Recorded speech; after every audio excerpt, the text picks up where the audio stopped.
Hi, everyone. I am Kelly Pollock, and this is Dialogo, a podcast where we interview alumni of the Graduate Division of the Social Sciences here at the University of Chicago.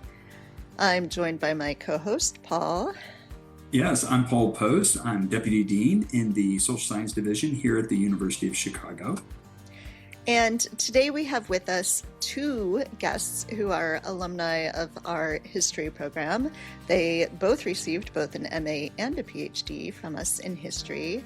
We have Sarah Jones Weicksel, the Executive Director of the American Historical Association, and Julia Brookins, a Senior Program Analyst in Teaching and Learning at the American Historical Association. Hello, Sarah and Julia. Hi, Kelly and Paul. Thanks for having us. All right, well, let's start with the most obvious question, which is, what is the American Historical Association, and what do you both do there? Well, the American Historical Association was founded in 1884, and we were incorporated by Congress in 1889, specifically for the promotion of historical studies in the United States. So today we provide leadership for the discipline of history, and we promote the critical role of historical thinking in public life. We are the largest membership association of historians in the world with more than 10,000 members. And we serve historians in a wide array of professions, and we represent every historical era and geographical area. And I think the next big question that we're very curious about is, how did you come to the American Historical Association? And Julia, would you like to start us off with kind of your story? That would chronologically make sense too. So I started at the American Historical Association in 2010.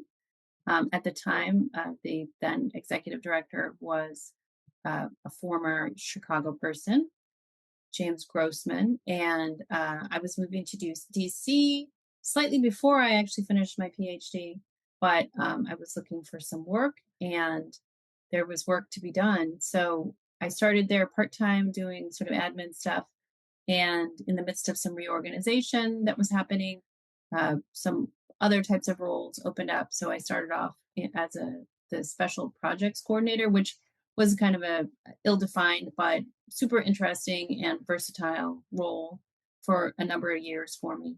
And I've enjoyed it. It's been lots of different phases of the work over the years, and more to come, I think. I came to the AHA in a rather roundabout way. So as Julia said, we're based in Washington, D.C. Our office is up on Capitol Hill. And I finished my PhD in 2017 and moved to the DC area. I was, at that point, a research associate at the National Museum of American History with the Smithsonian. Then I had a postdoc at the University of Pennsylvania, and then was back at the Smithsonian working as a project historian. But I was on soft money there. And so I was also casting about for other permanent positions that were in the area. And I came to the AHA in 2020 while they were working on an NEH grant that was tied to the pandemic. And they were working on producing resources for teachers who were having to suddenly shift to teaching remotely. So I was contributing to that project. And while there, I applied for a position that opened up, the Director of Research and Publications, and I was hired for that. And I worked in that role for about 5 years. I became the executive director when Jim Grossman retired in 2025 after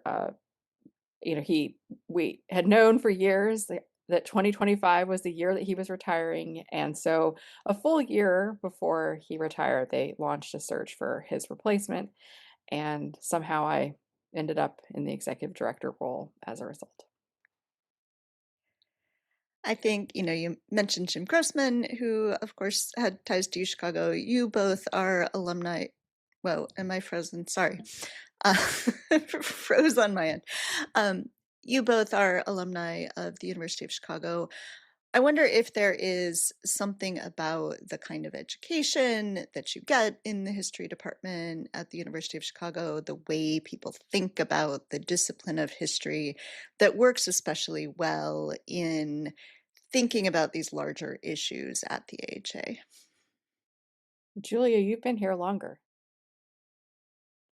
Well, I don't know. I certainly the life of the mind is alive and well at the AHA. It's been a series of unexpected intellectual challenges that the association has had to address and practical challenges. And it has been very helpful to have that kind of rich intellectual background and flexibility.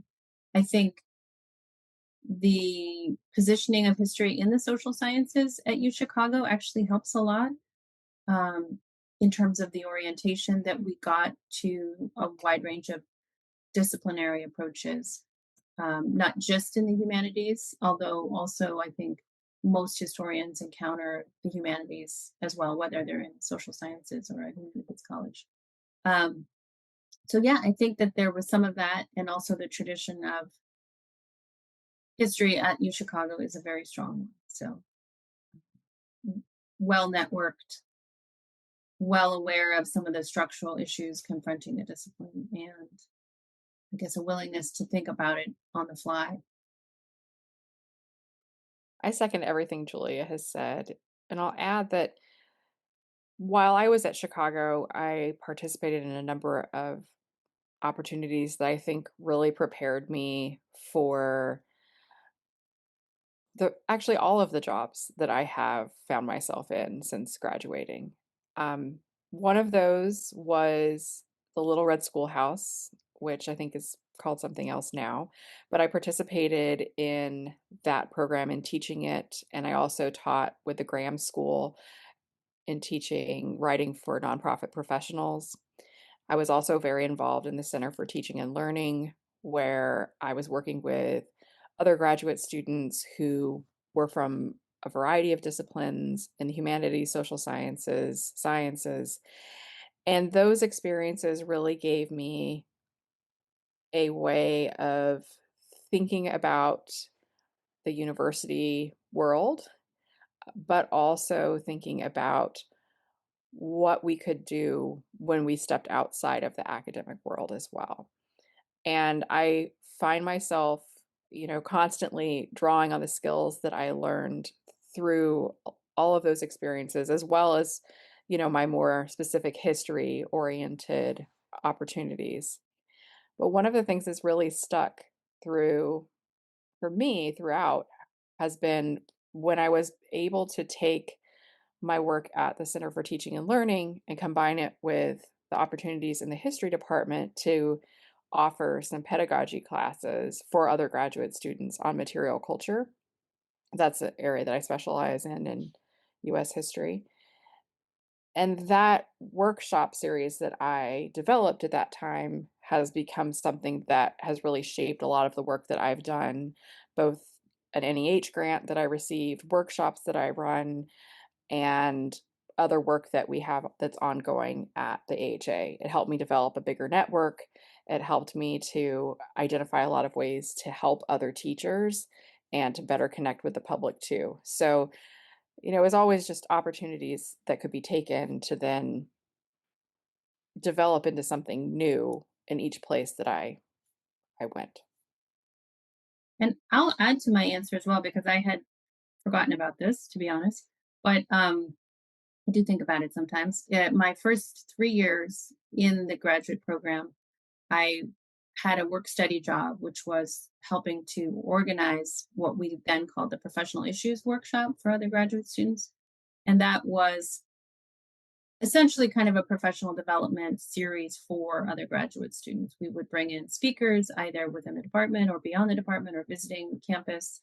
And we would talk about things like teaching controversial issues or how to run a discussion section, which, a wide range of different things, um, different kinds of methodological issues that might be useful in professional settings. And that was really a great development opportunity for me.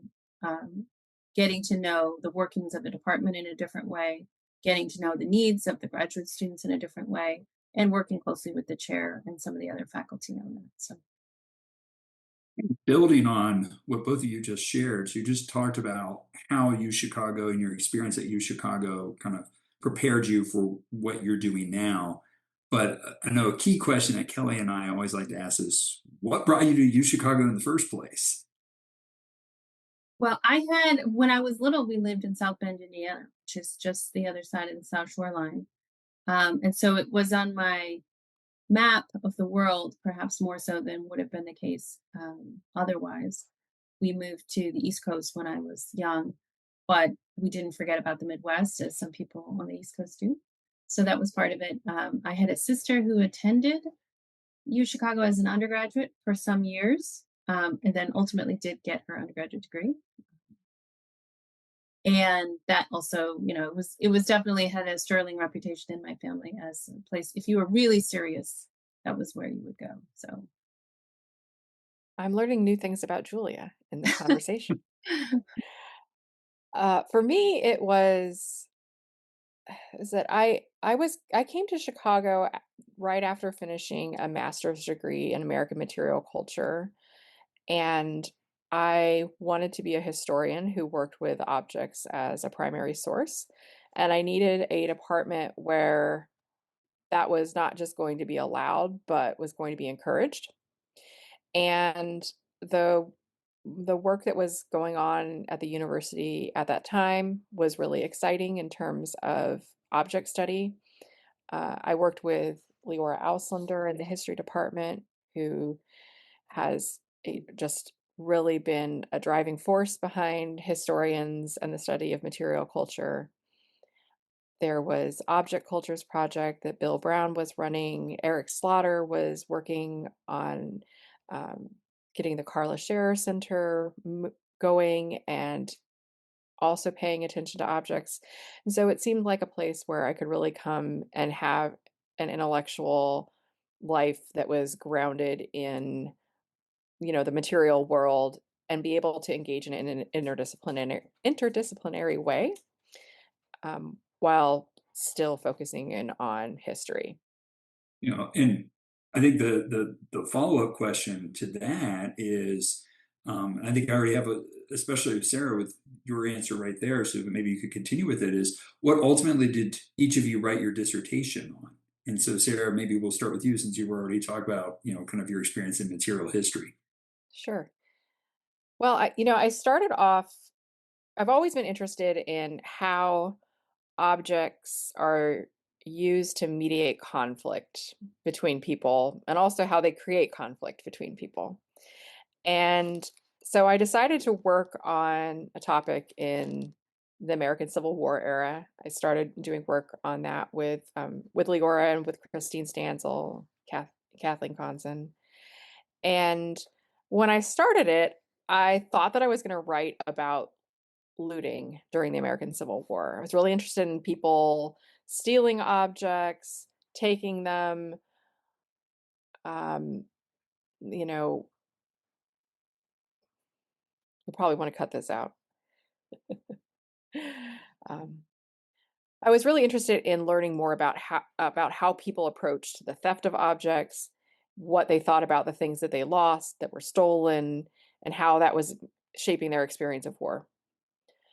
But as I started doing the research, I realized that clothing was something that was constantly appearing in all of my documentary sources.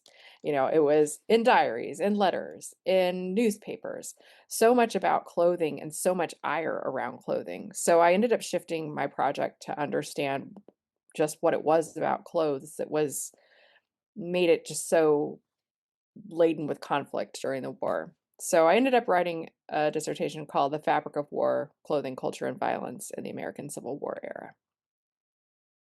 It's terrific. And then Julia, do you want to go ahead and share what yours was about? sure. And I will also tell you that I've recently rediscovered my own dissertation. I'm supposed to be asked to present on it to the German Texan Heritage Society, which I will be doing soon. And so I had to get back into it after many years. And when I started graduate school, I wasn't entirely sure what I wanted to work on, but I was interested in working in German sources. I had learned German from 8th grade on with a wonderful high school teacher with whom I'm still in touch. And I had lived in Germany briefly.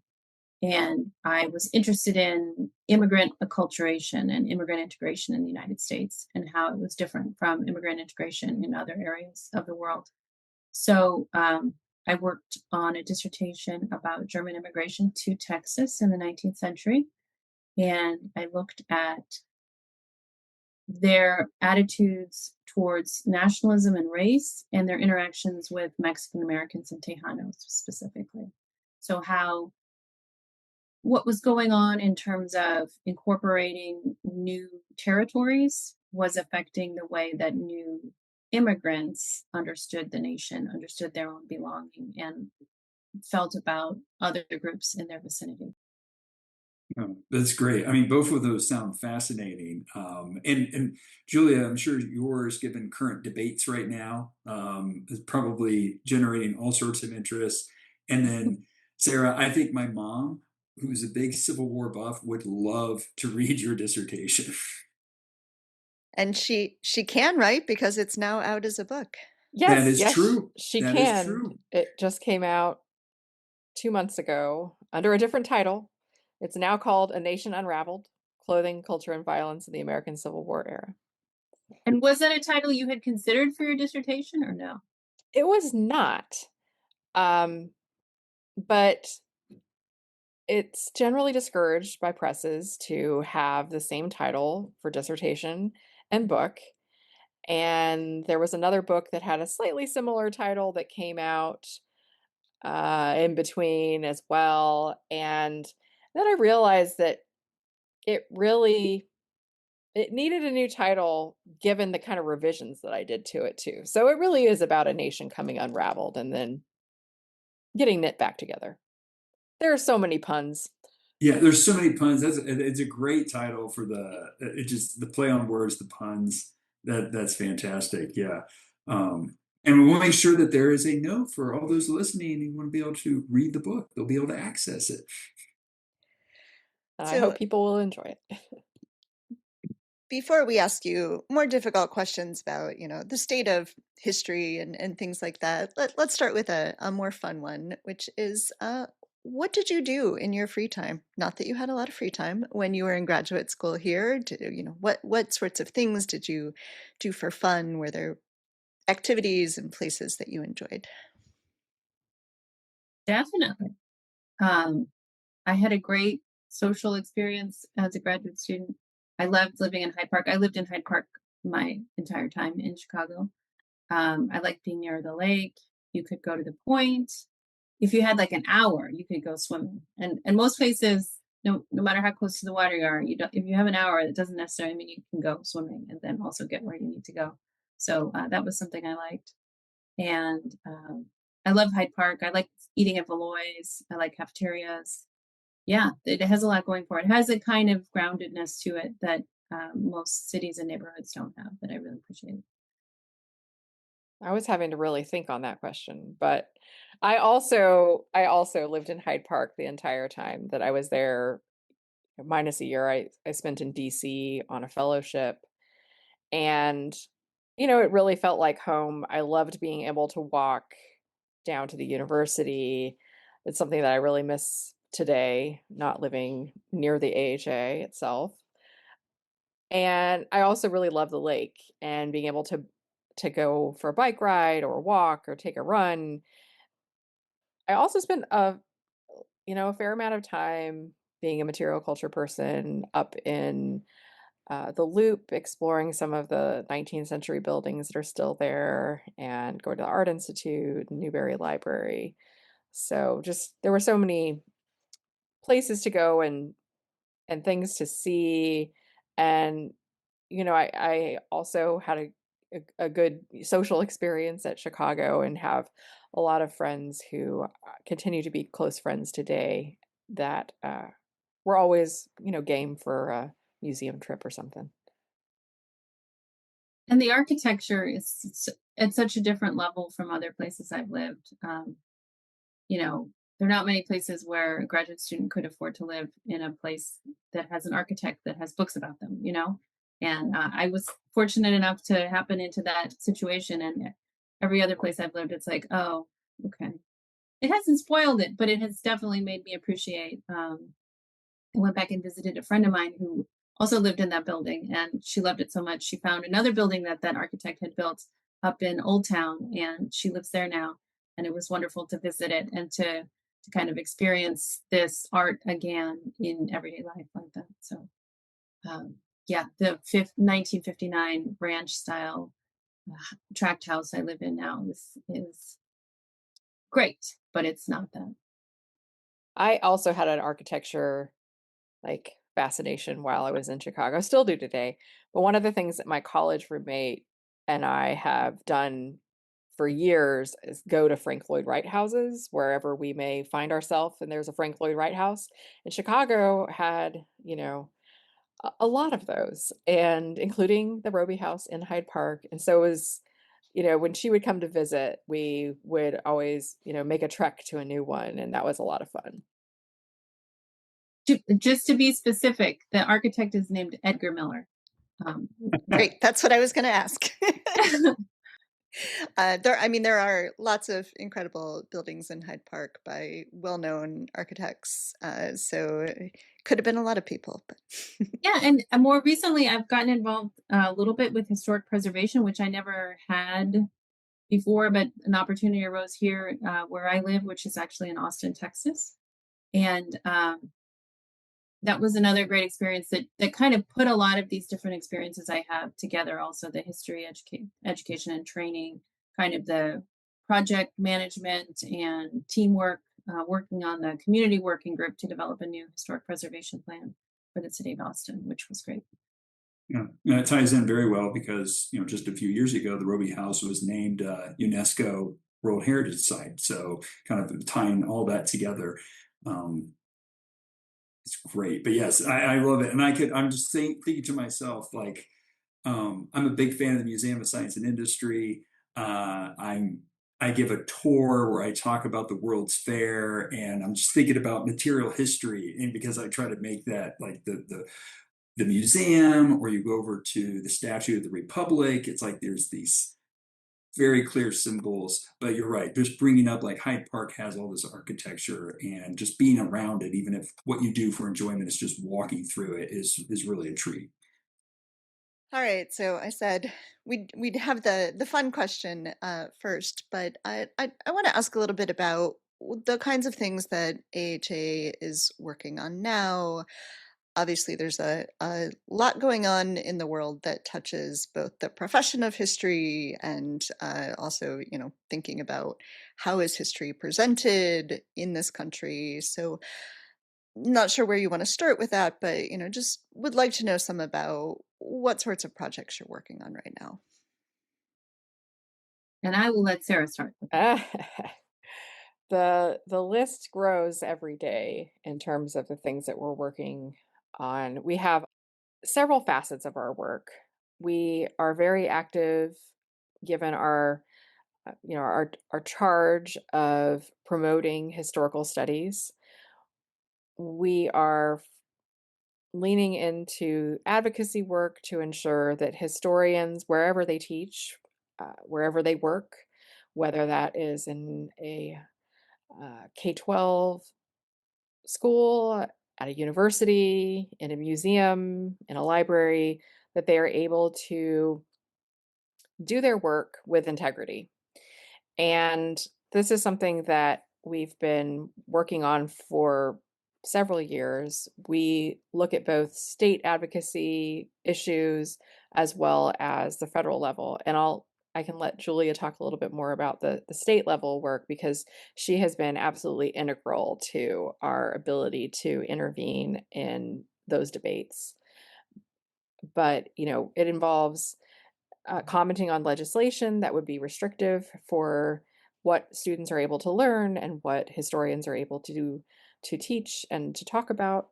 It also has implications at the federal level, last week, for instance, we co-launched a new coalition in support of the National Park Service and the ability to have accurate history presented in the parks.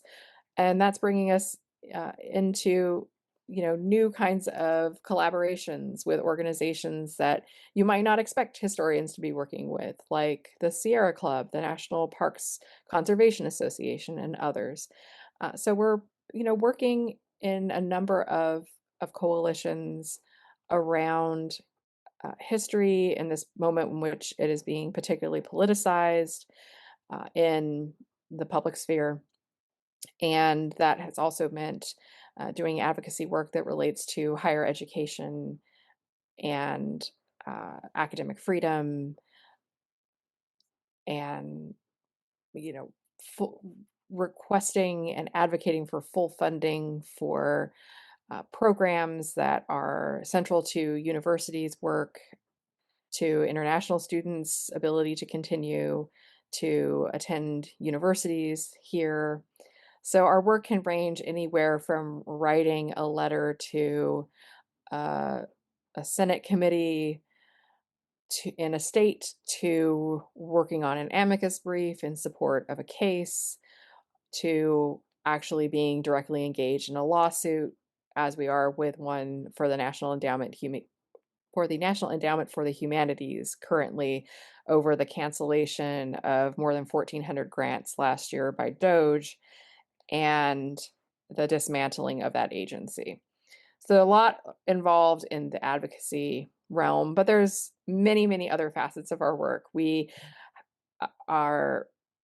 publish the American Historical Review, which is a flagship journal for the discipline of history that covers the entirety of history from the ancient world to the present and every geographic area. We publish Perspectives on History, which is a bi-monthly magazine about the discipline. We just released a new booklet on careers for history majors, which Julia was the lead on, and that's in its second edition. We have the largest annual meeting of historians every year with, depends on the city we're in, but between 3,000 and 4,000 historians come together in a place to talk about research and professional development and teaching. So those are some of the things that we do. But I'm going to stop talking because Julia can fill you in on some of the other ones. Yeah, well, that covers a lot of it. I feel like my first major phase with the AHA, I was trying to help a lot of university faculty see more of the landscape for higher education and the changes to higher education and how history fit into that, and to support them in continuing to offer high quality history education to college students in some difficult circumstances, mostly due to kind of financial pressure or prioritization of STEM and things like that. Whereas, in addition to that, now there are new political pressures and new types of kind of cultural pressure on the work that history faculty and universities do, as well as on K-12 history educators. So it's been kind of additive, which is not what you want, but there are lots of fronts now on which to help support historians specifically in their teaching work. And one that's been really central, one of the themes that's been really central throughout my time at the AHA has been the need for historians to be able to articulate the value of what they do. And that takes a specific form with history. I mean, you don't find people who say, oh, history is dumb, it doesn't matter. But you find people who would rather have history that isn't necessarily written by academic historians, or, they want to consume their history in different types of genres and formats. So continuing to say, well, yes, and also academic history and the teaching of history in academic settings is still important. And helping faculty and other historians articulate why that is and what the intellectual contribution that they make can be has been very important throughout. I think that having the core at Chicago, maybe there was less doubt about the contribution of individual disciplines to the whole, but in the kinds of institutions where most U.S. students attend college and where most history faculty people teach, that is not the case. And it's an everyday struggle to say, no, no, no, it's still important for students to learn history. It's still important for us to be able to do research. It's still important for us to travel to conferences and to be able to say why that is and what it is that's important about that is a lot of the work I've done. And so the Careers for History Majors booklet that Sarah referenced is a part of that effort very much. And I think it's been well received. I have heard from people that the Careers for History Majors booklet has been very valuable to them, that they hand it out to their students, and that it helps to allay some concerns on the part of would-be history majors or people who just want to take more than one history course, and to help them see their future through the historical study that they want to do. To build on what both of you were just saying, and especially Julia used the phrase, struggle, and you're in the midst, both of you, very much in the midst of that struggle right now of trying to ensure that history, humanistic fields more generally, as well as the social sciences, have prominence, have perceived value, both in higher education as well as in society. And so you're in the midst of that struggle. But one question I would have, especially because you're in the midst of that, is how do you see the future? Do you see, I guess one way to say is, do you see that struggle as going in a successful direction? Or is it something where you have doubts? Well, I've been thinking a lot about this sort of a question lately, and I've been asked it in a variety of different ways. And prefacing this by saying that I wish that we were not in a moment in which history was so utterly politicized and such a flashpoint. But accepting the fact that that is where we are, I also think that it's important for us to take this moment and do something good with it, because the public is listening. They are paying attention to history at this moment, not only because we're in the 250th commemoration of the Declaration of Independence year now, and but also because of all of the news articles that are coming out about erasures at the National Park Service and the cancellation of National Endowment for the Humanities grants and other things of that nature. The challenges that the Smithsonian has been facing. So the public is listening, and they're listening to what is important about history. And so one of the things that I've tried to do when I'm talking with, for instance, with the press, is to really emphasize how it is that we know what we know as historians, why our expertise is something that should be valued within the public sphere, why it's something that should be trusted, and helping people to better understand how historians work. And it's been interesting because I've started getting more questions about, can you help me understand how curators make decisions and how they make decisions about how exhibits change and all of those sorts of things. And so there is a curiosity that has been piqued.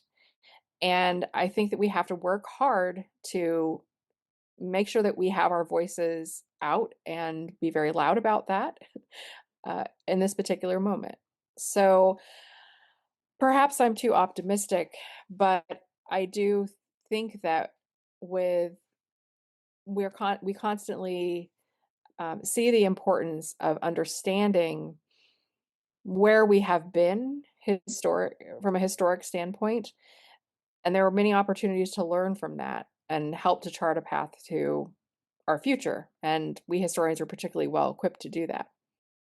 Yeah, and I would add that I think that the contemporary media environment from the profusion of social media to the rise of artificial intelligence, has really put this moment and the role of history and the kind of epistemology of our discipline in the spotlight in a really specific way. I'm hoping it doesn't last, to be honest. But I do think we have to go. The only way to the other side is to go through it. And I think helping people understand how historians work is critical in that.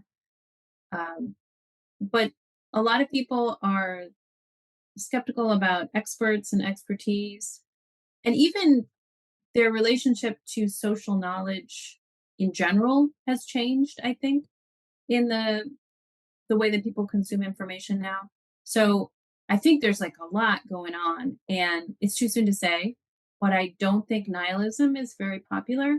And so there is an end logic there. At some point, there will be a change and a new direction will emerge. But I do hope that historians have a role in shaping what that new direction is. And we're working to try and do that ourselves, even thinking about the congressional briefing series that we run, for instance. So we go to Congress once a month, every other month, kind of depends on what the schedule looks like there, to give them a briefing on a topic that is likely to come up during that legislative session.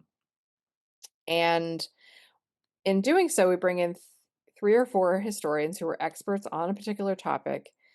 We give them a long overview of the issue, the kind of government policy that has emerged to shape that issue, and then what the results of that policy have been.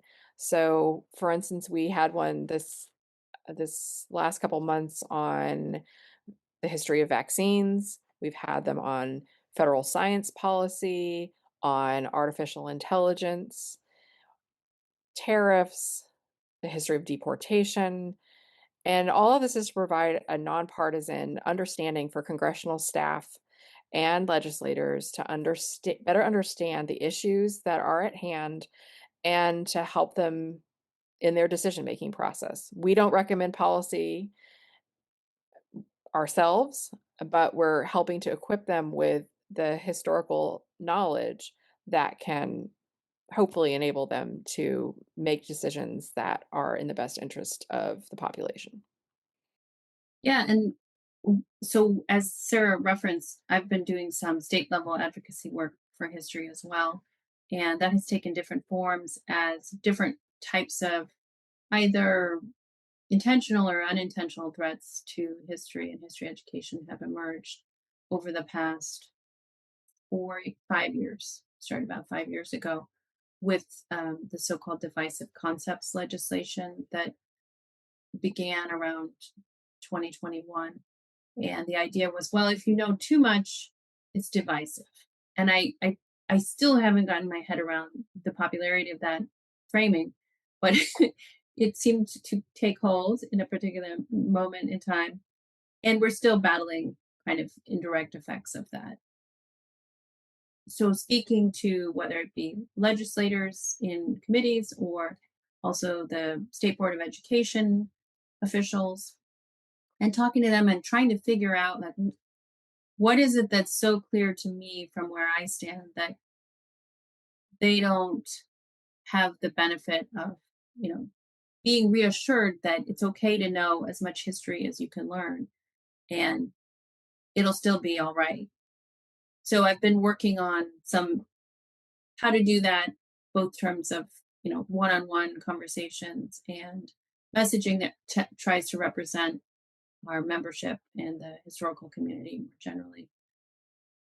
It's happening right now. So it's hard to say what's going to happen next, but it's definitely still happening. And it's been 5 years in now. And it's shape-shifting too.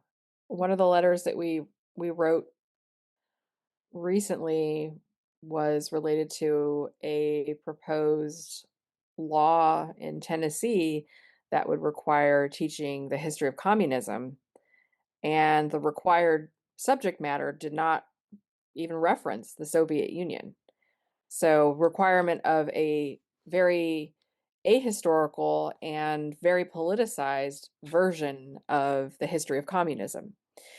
And so one of the things that, as Julia said, we're trying to help people better understand what the implications are of requiring and both requiring and prohibiting the teaching of certain topics, and how that kind of flies in the face of what good history is. And it really does students a disservice to have those educational experiences where their teachers are scared and not well equipped to answer their questions and not encouraged to help them kind of achieve their real potential academically in understanding the past because of either restrictions or requirements. Those are great answers. And there's a lot that you said there that I'm thinking about. It's great that we have two U Chicago PhDs who are dealing with these very issues, because the issues you're dealing with, and as you described them, are at the heart of at least what I think an ideal that the University of Chicago tries to hold itself to, which is that notion of free inquiry within the classroom. Of course, you refer to the life of the mind, the Chicago principles, the Calvin report, all of those ideas. But it's like what you're doing is trying to essentially, I would say, take those ideals and put them in practice widely, not just within the academy, but in the K through 12, but also more generally. So again, that's a big thought that I'm having going through your mind, or going through my mind when listening to you talk about that.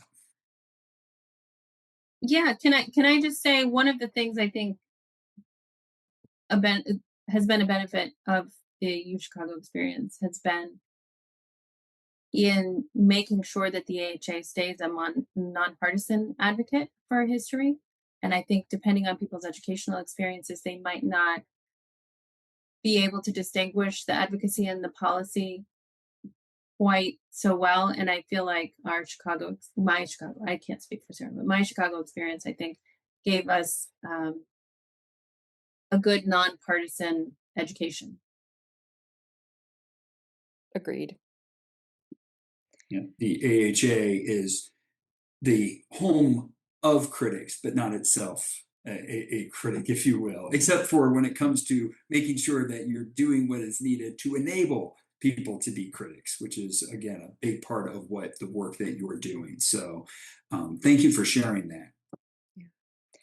Are there any questions that we didn't ask that you would like to answer?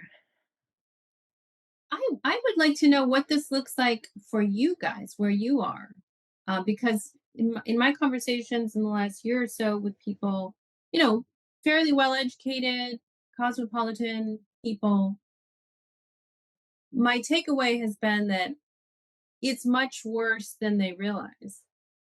But I don't know to what extent that seems like, kind of a Cassandra approach. The sky is falling, or whether it really does seem to you now that the status of knowledge as an enterprise in the United States is in trouble. Well, Paul likes to talk about wearing multiple hats. In this particular issue, I have multiple hats. At the University of Chicago, knowledge is still very much valued and free inquiry is supported. And so there's a little bit of a bubble that I think that we're in, where it does seem, that things on the ground are great, because on our particular campus they are. My other hat is as a history podcaster, and so in that world, I definitely see these attacks, and I see the challenges that the people I interview are facing, and I think I feel it very keenly what is happening, and that I think you're right that a lot of people don't realize how bad it is on the ground in some places. And I would say my answer to this also kind of draws on some other hats, in that, to second what Kelly said, I think, yes, University of Chicago is within itself is a place where I see students wanting to have these engagements and embracing the idea of free inquiry. I've seen that in multiple contexts, international students who come to University of Chicago precisely because of that reputation, right? So here at Chicago, we see that. But the other thing, and this goes back to, I mean, just the fact that we're interviewing both of you and what I said about both of you being University of Chicago alums who are at the forefront of this struggle is I've seen where the university itself has taken on some leadership in this struggle. So, for example, one of the other hats I wear is I'm the chair of the library board for the University of Chicago. And one of the things that the library has done, one of the new initiatives has been a banned books initiative, where it actually is keeping a library of books that have been banned by other school systems. It's also been working in collaboration to try to make those books electronically available to people who would be in those locations. And that's a point where the university has been taking a role of leadership, but that's also a way of saying the university, though it might seem great within the university, is very much aware that it is not great everywhere. And I think that's just one example of kind of some of the initiatives that I've seen to work against this view that both of you spend almost every day trying to work against. My 14-year-old, just in his school, was reading Fahrenheit 451, and then they did a project on banned books. And so we did a bit of a family deep dive on what does all the legislation out there look like, or proposed legislation look like right now. And yeah. Well, definitely watch the anti-communist space, because that's been some of the most bizarre sort of innovation is the lists, because each state, unlike some of these initiatives where they're clearly cutting and pasting from model legislation that comes from one of a number of kind of think tanks or model legislation houses, I don't know. The anti-communist legislation shows a lot more idiosyncrasies, and I would recommend that as a kind of, if you're interested in a deep dive, I would recommend taking a look at the Arkansas anti-communist education, the Texas, the Florida, and as Sarah just mentioned, the Tennessee, and you get it's a kaleidoscope. Yeah, so Sarah and Julia, could you tell us a little bit about how people can follow what the AHA is doing?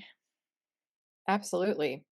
Our website is historians.org, and you can find us on LinkedIn, Facebook, Blue Sky to kind of follow along with some of our publications, our advocacy actions, and other ways. But of course, the best way to be engaged with our work is to become a member of the AHA. We have student memberships and memberships for people who just, like history. My college roommate loves history. She's in insurance and she's a member. So that's one of the ways that you can engage us and also support our work. You can also keep an eye out for our conference coming to a city near you, and come and enjoy an opportunity to be with other historians and or to learn some history. And we also have an AHA Learn series of webinars, which can be kind of good little 1 hour chunks of AHA work. We have several coming up. We just did one on the civic value of world history. So the connections between non-US history and civics learning. We have one that I've been really working hard on for a long time, which is about what historians should know about the classical education movement. And we're having some national leaders in that field present along with a historian moderator. And we're also doing some stuff on recent history. So history since the 1970s, kind of like what's the big story that we should be teaching students about the last 50 years? If you're like me, then in your education, you kind of got as far as like World War II-ish, you maybe got to the civil rights movement-ish. Vietnam was a stretch. And I'm afraid that even though that was a long time ago, a lot of students still have that experience. So trying to support teachers in helping their students understand the last 50 years of history is an important priority as well. And if you don't want to get too deep into the weeds, but you're really interested in kind of a history that is behind the headlines, we also have a webinar series that is called Precisely That. And that comes out periodically. So just, keep an eye on our website for that. And there will be other events that we have coming up, both in person and over over Zoom over the course of the year. Fantastic. Well, thank you so much for joining us today. And we'll make sure for people who are listening, we'll make sure that links to all this is available on the site to be able to access all these great resources that are available through the AHA. So thank you. But again, thank you both for joining us today. Thank you for the opportunity to talk about our work. Yeah, thank you so much for having us. Always great to be back with you, Chicago.